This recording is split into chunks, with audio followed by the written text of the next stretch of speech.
El barroco fue un movimiento artístico de origen europeo que impactó en la pintura, arquitectura, música, literatura y muchos aspectos más.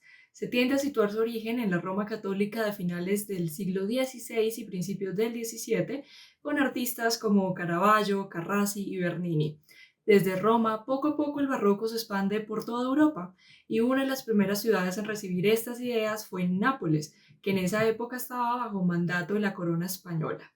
Muchos artistas españoles viajaron hasta allí para estudiar pintura y a su vez los españoles heredaron este arte de sus colonias en América, en donde lo europeo se mezcló con elementos indígenas. En este video comentaré con mayor detalle dicho proceso histórico, empezando con un contexto sobre qué es y cómo se formó el barroco, para luego mostrar la herencia barroca en la arquitectura italiana, española y americana, así como sus artistas más representativos. Comencemos. Para entender el barroco tenemos que comprender sus antecedentes y situarnos en la Europa del siglo XVI. En ese entonces los europeos vivían un ambiente religioso bastante tenso. Todo comenzó en 1517 cuando Martín Lutero, un fraile agustino que vivió en el Sacro Imperio Romano Germánico, hoy Alemania, redactó unas tesis mostrando su inconformismo frente a algunas normas de la Iglesia Católica. Por ejemplo, criticó la confesión sacramental, desafió las creencias comunes sobre el purgatorio y puso en duda el poder papal. Todo ello dio origen a la Reforma Protestante. Se imaginarán que esto no gustó para nada a la Iglesia Católica. Como respuesta, los católicos convocan el célebre Concilio de Trento y de allí forjan los cimientos de la Contrarreforma.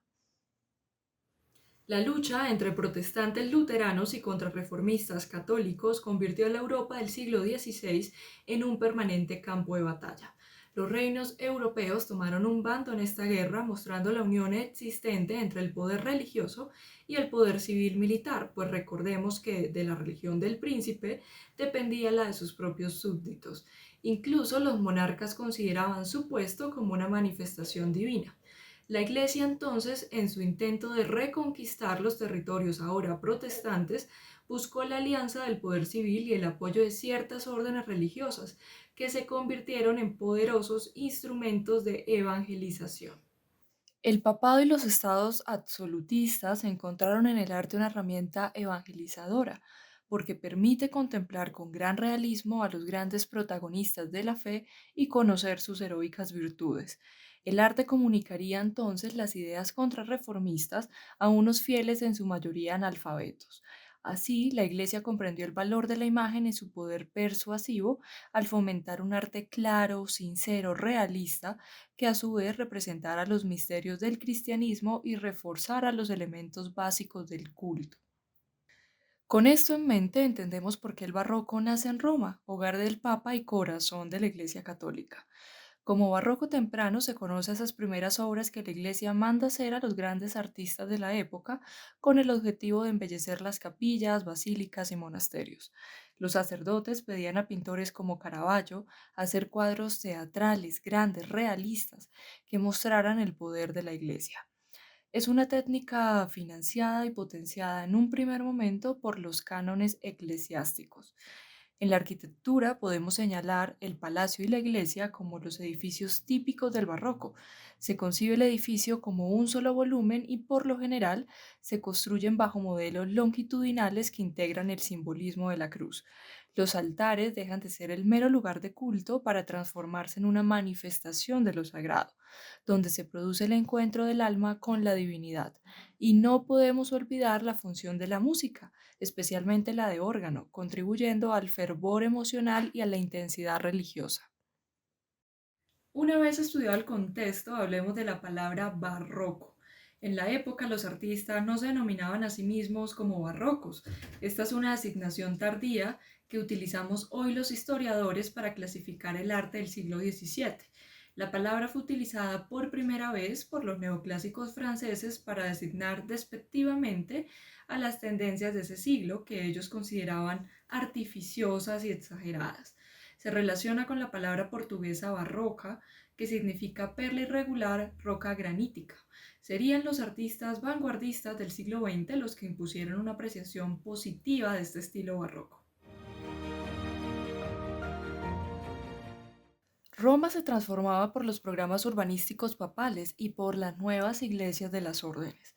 El mejor ejemplo es la iglesia del Gesù de la Compañía de Jesús, considerada precursora del barroco romano y de suma importancia para los jesuitas, pues es la iglesia madre de su orden, siendo el mismo Ignacio de Loyola, fundador de la orden, quien la mandó a construir en 1551. Aquí estamos en los inicios de la Contrarreforma. La iglesia del Yeso fue el prototipo de muchas iglesias de esta época. Fue realizada por Viñola con una nave central y capillas comunicadas entre sí. Esta forma es novedosa para la época y nace del Concilio de Trento. Ahora el visitante es proyectado inmediatamente en el cuerpo de la iglesia de manera que la congregación esté junta y concentrada en el altar mayor. El concilio también recomienda construir las iglesias en forma de cruz latina, priorizando siempre la composición central que vimos en la iglesia del yeso. En el interior de esta iglesia vemos un domo central con frescos de Giovanni Battista Gauli, realizados un siglo después y barrocos en toda su expresión. Es una alegoría de la obra de los jesuitas que envuelve a los devotos que están abajo en un remolino de devoción. La luz del nombre de Jesús y el símbolo de la orden jesuita es recogida por patronos y santos sobre las nubes, mientras que en la oscuridad inferior el brillo dispersa a los herejes como golpeados por la onda expansiva del juicio final. Roma recibió un importante impulso arquitectónico con el Papa Sisto V, elegido en 1585. Con él se cimentaron las bases de la Roma barroca. Con la colaboración de Domenico Fontana, trazó una red de largas y anchas calles que unieron las 7 basílicas principales. Con Sisto V se puso el obelisco egipcio frente a la Basílica de San Pedro. Unas décadas después, en 1656, se construyó alrededor del obelisco una plaza que será conocida como la magna obra del barroco romano. Me refiero a la Plaza de San Pedro, obra de Bernini. La gran plaza oval cerrada por la columnata es una metáfora de la iglesia que acoge con sus brazos abiertos a los fieles. De hecho, aunque la Basílica de San Pedro es anterior, fue intervenida artísticamente durante el barroco. El mismo Bernini hizo el baldaquino de 1624 que se alza bajo la cúpula y sobre la tumba de San Pedro. Bernini también intervendría en la Plaza Navona, esculpiendo la fuente que sostiene otro obelisco egipcio.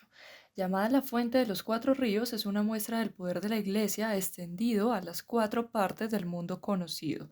En la plaza se alza la iglesia barroca de Santa Inés que construyó Borromini.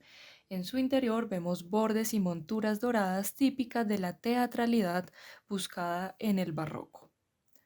Como símbolo del barroco aristocrático tenemos el Palacio Barberini en Roma, construido para celebrar el ascenso de la familia Barberini al poder papal. Muchos arquitectos de alto nivel trabajaron en él, incluidos Bernini y Borromini. Actualmente el palacio es la Galería Nacional de Arte Antiguo y expone obras maestras del barroco como los cuadros de Caravaggio, San Francisco de Asís, Narciso y Judith decapitando a Holofernes. Como hemos visto en estos ejemplos, la arquitectura barroca se basó en una composición curva que diera la sensación de infinidad con exteriores sumamente decorados y en algunas ocasiones hasta recargados y bordeados con dorado. Ahora exploremos la pintura. Hay una corriente naturalista encabezada por Caravaggio, quien toma como modelo la realidad tangible y la traslada a la interpretación de temas religiosos o históricos. Es célebre por su claroscuro que consiste en iluminar solo una parte de la obra, dejando el resto en oscuridad, ya sea parcial o completa. Otra corriente es la clasicista con exponentes como Carracci, quienes consideraban que la naturaleza es imperfecta y hay que seleccionarla. Ahora bien, no hay que olvidar que una pintura barroca de apariencia realista esconde un sentido simbólico. Puede hallarse tras el significado oculto de los objetos cotidianos, como sucede en algunos bodegones y naturalezas muertas, que invitan a la reflexión sobre la brevedad de la gloria y los placeres terrenales. De Roma, el estilo barroco pasará a Nápoles, sobre todo gracias a la estancia de Caravaggio en la ciudad. Aquí realizó algunas de las principales obras de su estilo tardío, con su claroscuro y humilde realismo que marcaron las pautas para todo el siglo. Una peculiaridad napolitana es la disolución de la estructura pictórica en una trama de manchas de color. Esta técnica, a modo de boceto, es el medio estilístico propio de una pintura heroica, llena de improvisación. Su principal representante es el pintor y poeta Salvator Rosa, que brilló en todos los temas, pero su especialidad eran las escenas de batalla. La importancia de Nápoles para la pintura barroca se ve favorecida por otra circunstancia, el hecho de ser un dominio español. De ese modo, Nápoles se convirtió en una de las principales fuentes para la pintura barroca española, con personajes como José Rivera, español establecido en Nápoles. España vivió en el siglo XVII un apogeo artístico a pesar de la decadencia política y económica. Fue el último siglo en el cual la Casa Real de los Austrias gobernó España. Los tres últimos reyes de esta casa fueron conocidos como los Austrias menores porque mostraron debilidad política y desinterés. El punto de quiebre llegó con Carlos II, el último Austria, un gobernante enfermo que no pudo tener descendientes. Este es el escenario político que encontrarán los artistas barrocos. Si bien la nobleza española seguía consumiendo arte, ya no tenía el poder adquisitivo de hace unas décadas, por lo que en el siglo XVII sería la Iglesia el principal mecenas de los artistas españoles y para esa institución se asimilaron los medios estilísticos nacidos bajo la Contrarreforma. En España, la arquitectura religiosa contribuyó a la ciudad-convento. Las fundaciones monásticas masculinas y los conventos de monjas de clausura se emplazaron en el interior del casco urbano. El mejor ejemplo es Madrid, con más de 50 conventos, entre ellos el Real Monasterio de la Encarnación, fundado por la emperatriz Margarita de Austria, esposa del primer Austria menor Felipe III. Es una mansión del siglo XVII construida para albergar a monjas que pertenecían a la nobleza. A día de hoy sigue habitada por monjas de la orden agustina. En la iglesia del monasterio vemos las formas curvas barrocas con bordes dorados, pero no solo es barroca su arquitectura, sino también la extensa colección de arte pictórico y orfebre. España aportó al arte barroco un sello característico con las esculturas de santos elaboradas en madera policromada y vestidas con ostentosos trajes. Si las detallan, son esculturas que aspiran al realismo contrarreformista. Están pensadas para transmitir emocionalidad. En estas culturas se especializaron las escuelas de Castilla y Andalucía, mientras en pintura destacaron la escuela sevillana y los talleres reales madrileños.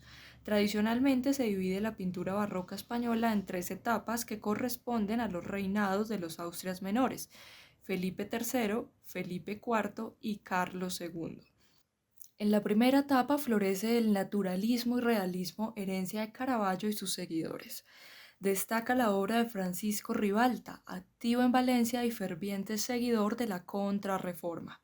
Ribalta nos presenta el hecho sobrenatural bajo una descripción realista, con el fin de poner al espectador en contacto directo con el milagro representado. Su pintura reduce al mínimo el colorido del cuadro, siendo un ámbito semicromático. Utiliza un claroscuro, herencia de Caravaggio, pero mezclado con una pintura terrosa propiamente española.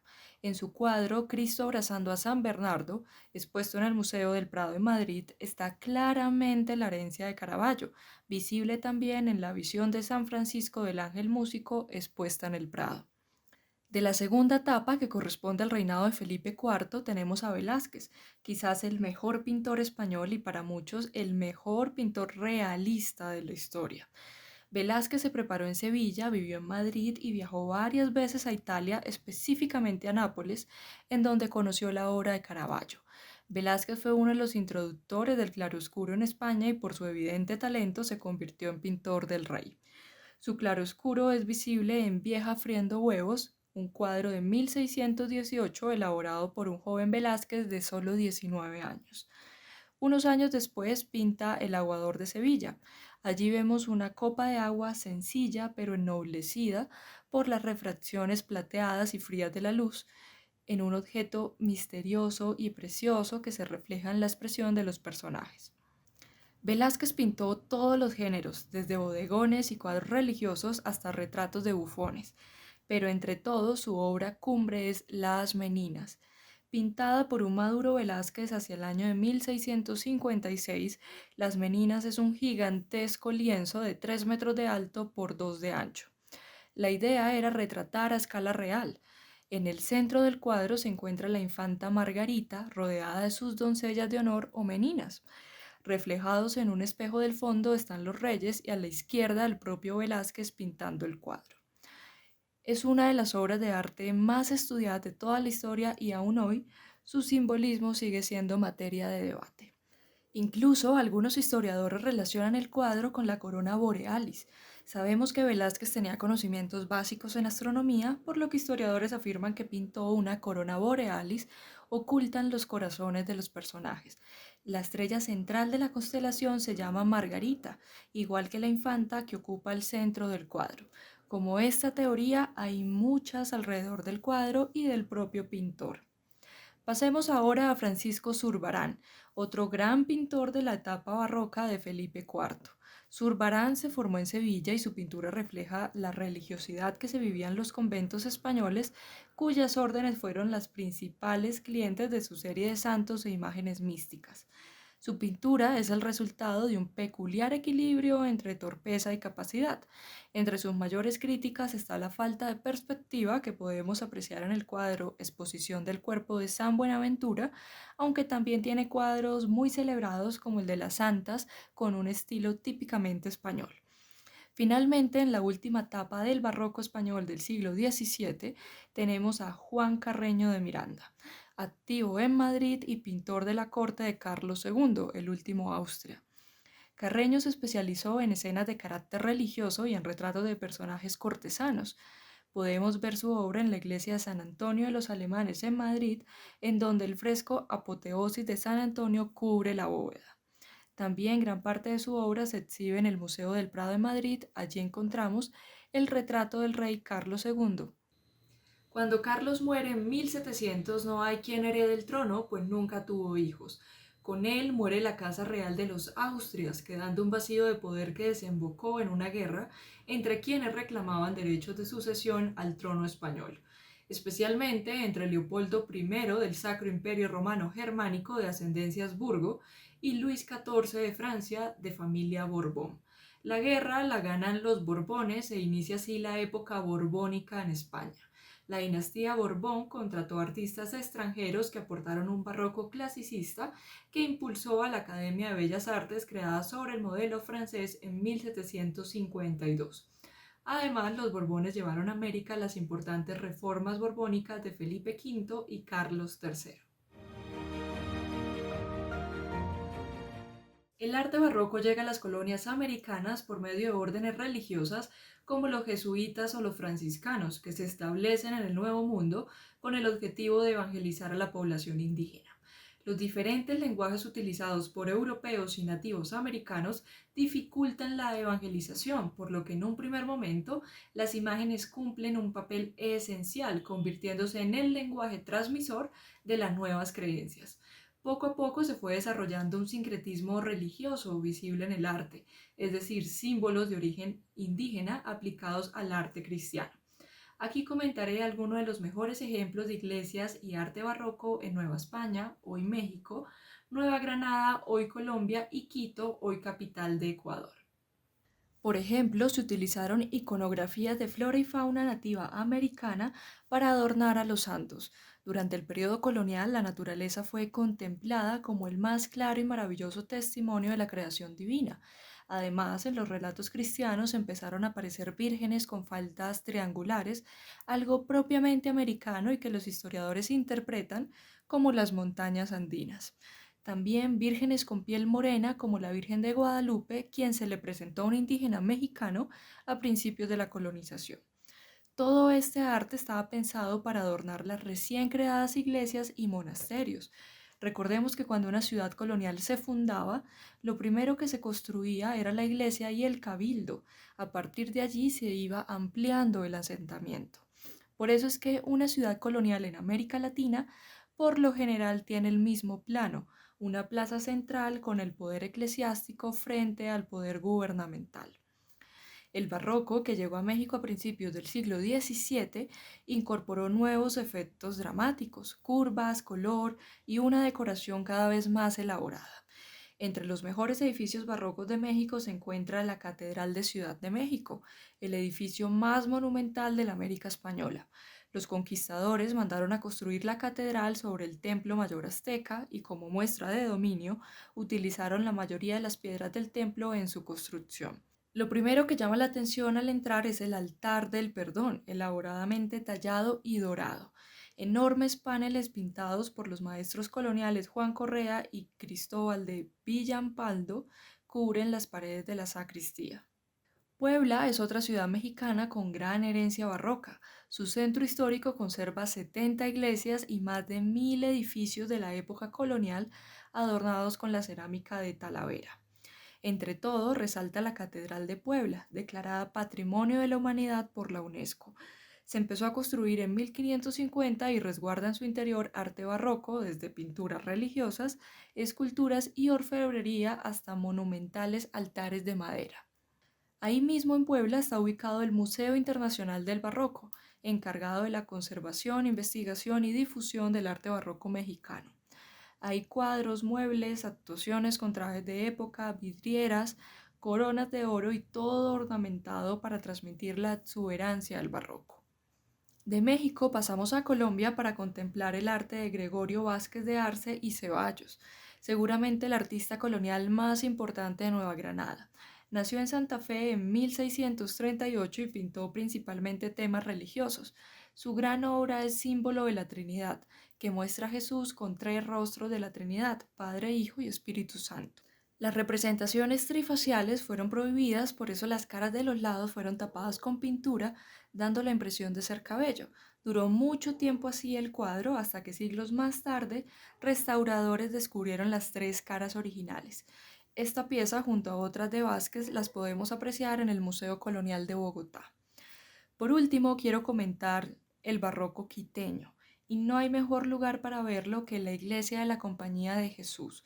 La construcción de este templo jesuita comenzó en 1605, finalizando 60 años después. La fachada, esculpida en piedra volcánica, tiene 6 columnas que son una copia de las esculpidas por Bernini en el Vaticano. El interior está decorado con madera de cedro tallada, bañada en pan de oro de 23 quilates. La cúpula sobre el altar mayor, de 27 metros de altura, presenta una rica ornamentación con la presencia de los principales padres jesuitas y los 4 evangelistas. Volvemos nuevamente al tema central del barroco, la teatralidad y la opulencia, para despertar la emocionalidad del fiel. Lo que empezó como una respuesta de la Iglesia fue expandiéndose como una técnica artística que mezcló el realismo naturalista con la teatralidad. Hacia finales del siglo XVII, muchos pintores barrocos en Europa no estaban necesariamente influenciados por la Contrarreforma, pero sí por técnicas como el claroscuro de Caravaggio o el realismo de Velázquez, por lo que el barroco se desarrolló de diferentes maneras dependiendo del reino y de la escuela estudiada. El barroco es entonces un arte dinámico que, a pesar de contar con unas características constantes, evoluciona y adquiere un punto de originalidad en cada país. Conocer de arte y patrimonio es fundamental en un viajero cultural, por eso en Paideia preparamos académicamente a nuestros viajeros. Descubre nuestros próximos destinos en la página web culturalpaideia.com y recuerda suscribirte a nuestro newsletter para mantenerte actualizado de noticias culturales, nuestras conferencias y viajes. Suscríbete a nuestro canal si no lo has hecho y déjanos tus comentarios. Nos vemos en un próximo video.